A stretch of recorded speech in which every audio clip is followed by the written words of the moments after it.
In Cervantes, the mediator is enthroned in an inaccessible heaven and transmits to his faithful follower a little of his serenity. In Stendhal, this same mediator has come down to earth. The clear distinction between these two types of relationship between mediator and subject indicates the enormous spiritual gap which separates Don Quixote from the most despicably vain of Stendhal's characters.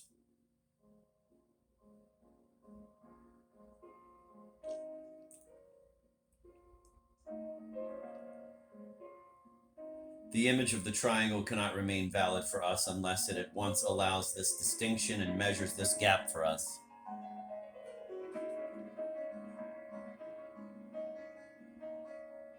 To achieve this double objective, we have only to vary the distance in the triangle, separating the mediator from the desiring subject.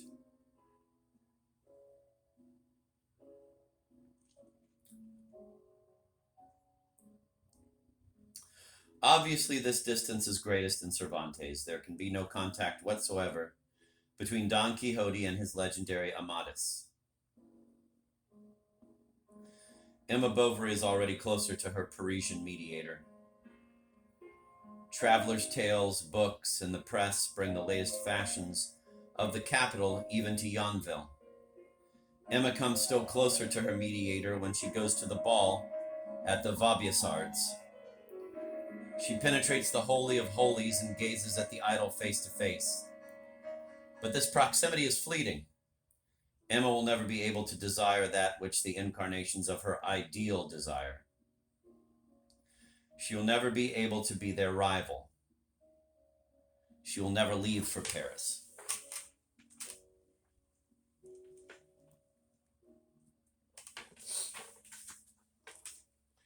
Julian Sorel does all that Emma cannot do. At the beginning of The Red and the Black, the distance between the hero and his mediator is as great as in Madame Bovary, but Julian spans this distance. He leaves his province and becomes the lover of the proud Mathilde. He rises rapidly to a brilliant position. Stendhal's other heroes are also close to their mediators. It is this which distinguishes Stendhal's universe from those we have already considered.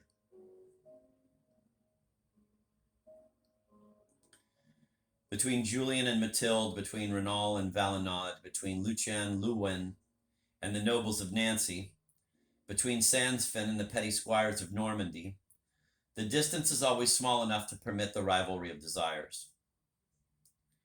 In the novels of Cervantes and Flaubert, the mediator remained beyond the universe of the hero. He is now within the same universe. Romantic works are therefore grouped into two fundamental categories, but within these categories, there can be an infinite number of secondary distinctions.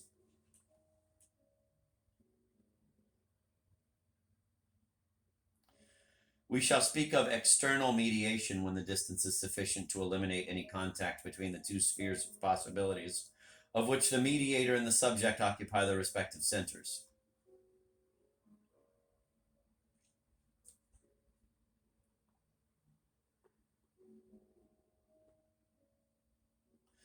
We shall speak of internal mediation when the same distance is sufficiently reduced to allow these two spheres to penetrate each other more or less profoundly.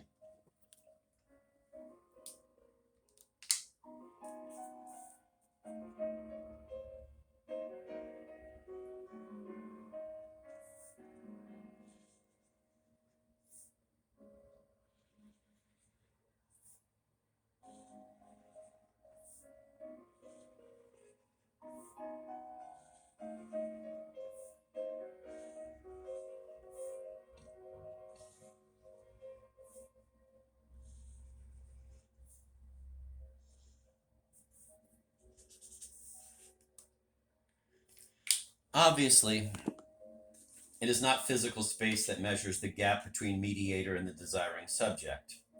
Although geographical separation might be one factor, the distance between mediator and subject is primarily spiritual. Don Quixote and Sancho are always close to each other physically, but the social and intellectual distance which separates them remains insuperable. The valet never desires what his master desires. Sancho covets the food left by the monks, the purse of gold found on the road, and other objects which Don Quixote willingly lets him have. As for the imaginary island, it is from Don Quixote himself that Sancho is counting on receiving it, as the faithful vassal holds everything in the name of his lord.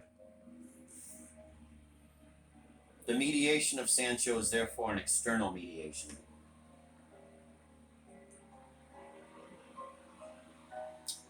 No rivalry with the mediator is possible.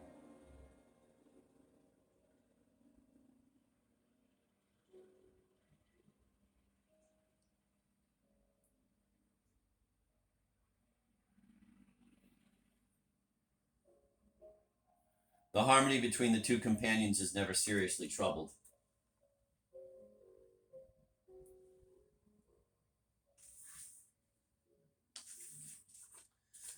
The hero of external mediation proclaims aloud the true nature of his desire. He worships his model openly and declares himself his disciple.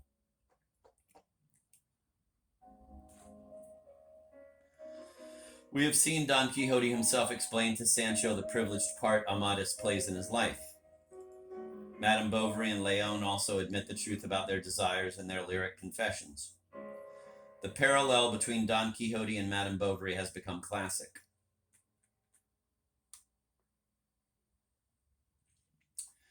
It is always easy to recognize analogies between two novels of external mediation.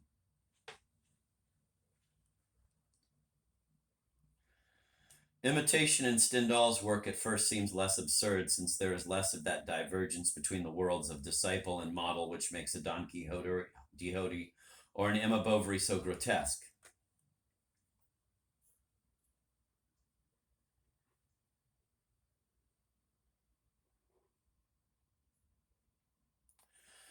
And yet the imitation is no less strict and literal in internal mediation than in external mediation.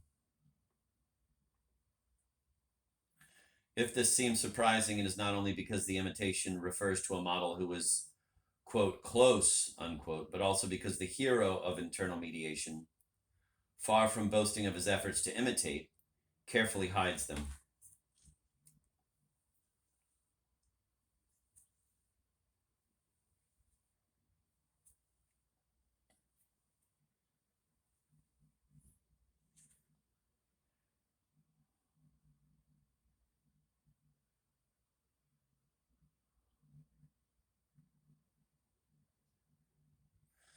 The impulse toward the object is ultimately an impulse toward the mediator. In internal mediation, this impulse is checked by the mediator himself, since he desires, or perhaps possesses, the object. Fascinated by his model, the disciple inevitably sees, in the mechanical obstacle which he puts in his way, proof of the ill will borne him. Far from declaring himself a faithful vassal, he thinks only of repudiating the bonds of mediation. But these bonds are stronger than ever, for the mediator's apparent hostility does not diminish his prestige, but instead augments it. The subject is convinced that the model considers himself too superior to accept him as a disciple.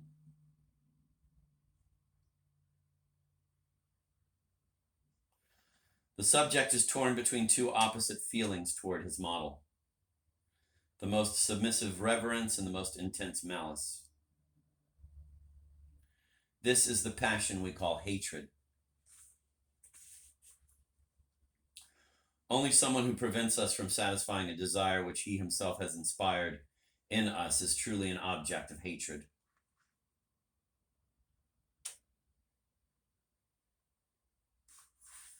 The person who hates first hates himself for the secret admiration concealed by his hatred. In an effort to hide this desperate admiration from others and from himself, he no longer wants to see in his mediator anything but an obstacle. The secondary role of the mediator thus becomes primary, concealing his original function of a model scrupulously imitated.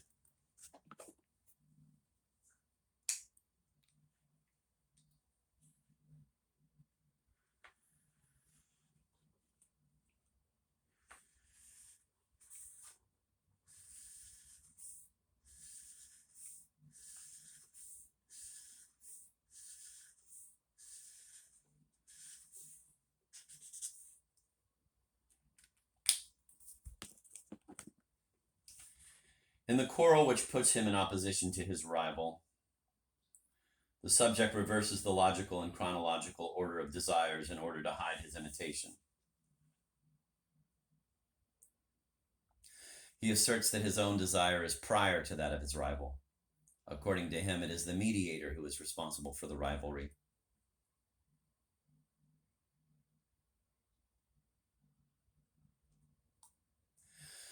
Everything that originates with this mediator is systematically belittled, although still secretly desired. Now the mediator is a shrewd and diabolical enemy. He tries to rob the subject of his most prized possessions.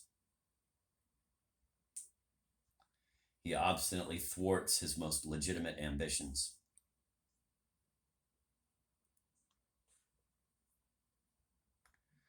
All the phenomena explored by Max Scheler in Resentiment are, in our opinion, the result of internal mediation. Furthermore, the word resentment itself underscores the quality of reaction, of repercussion, which characterizes the experience of the subject in this type of mediation. The impassioned admiration and desire to emulate stumble over the unfair obstacle with which the model seems to block the way of his disciple.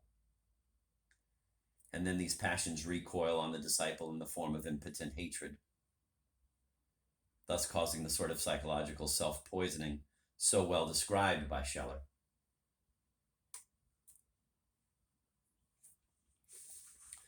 As he indicates, resentment can impose its point of view even on those whom it does not dominate. It is resentment which prevents us, and sometimes prevents Scheler himself, from recognizing the part played by imitation in the birth of desire. For example, we do not see that jealousy and envy, like hatred, are scarcely more than traditional names given to internal mediation, names which almost always conceal their true nature from us.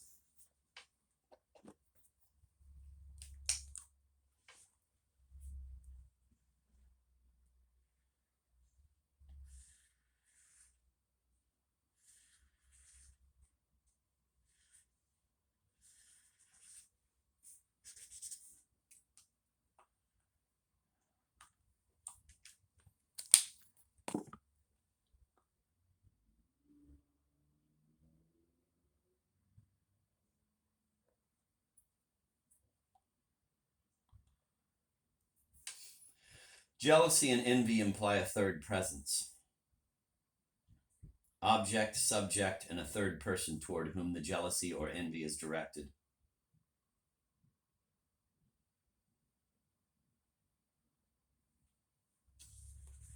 These two vices are therefore triangular.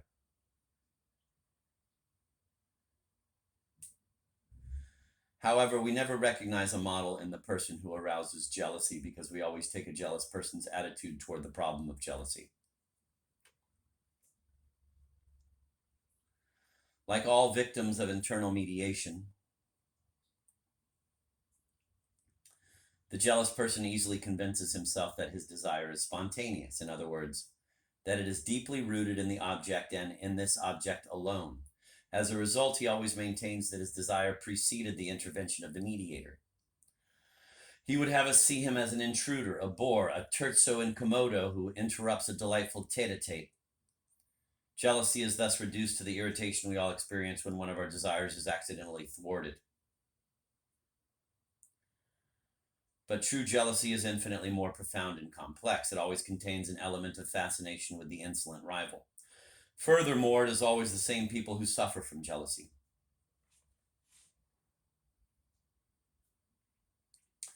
Is it possible that they are all the victims of repeated accidents? Is it fate that creates for them so many rivals and throws so many obstacles in the way of their desires? We do not believe it ourselves, since we say that these chronic victims of jealousy or of envy have a, quote, jealous temperament, end of quote, or in, quote, envious nature, end of quote. What exactly then does such a, quote, temperament, end of quote, or, quote, nature, end of quote, imply, if not an irresistible impulse to desire what others desire? In other words, to imitate the desires of others.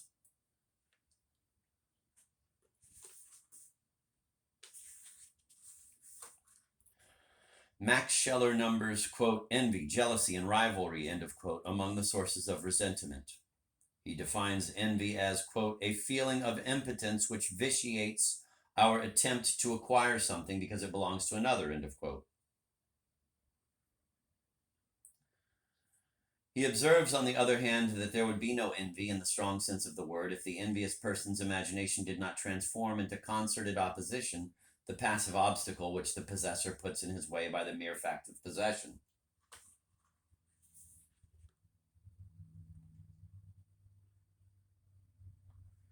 Quote, mere regret at not possessing something which belongs to another and which we covet is not enough in itself to give rise to envy, since it might also be an incentive for acquiring the desired object or something similar.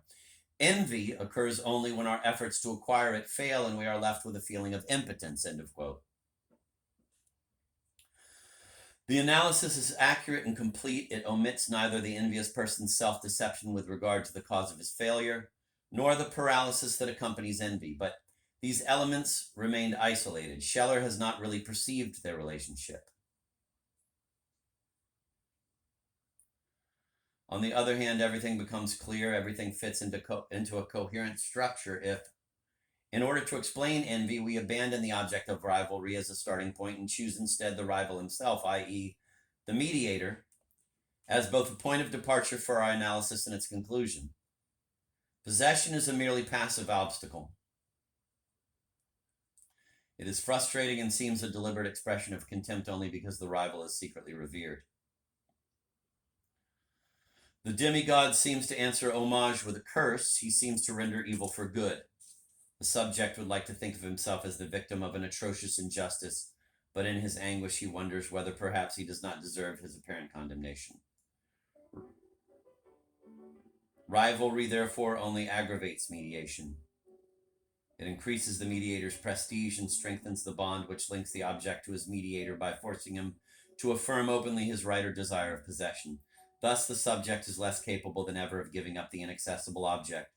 It is on this object and it alone that the mediator confers his prestige by possessing or wanting to possess it. Other objects have no worth at all in the eyes of the envious person, even though they may be similar to or indeed identical with the, quote, mediated, end of quote, object.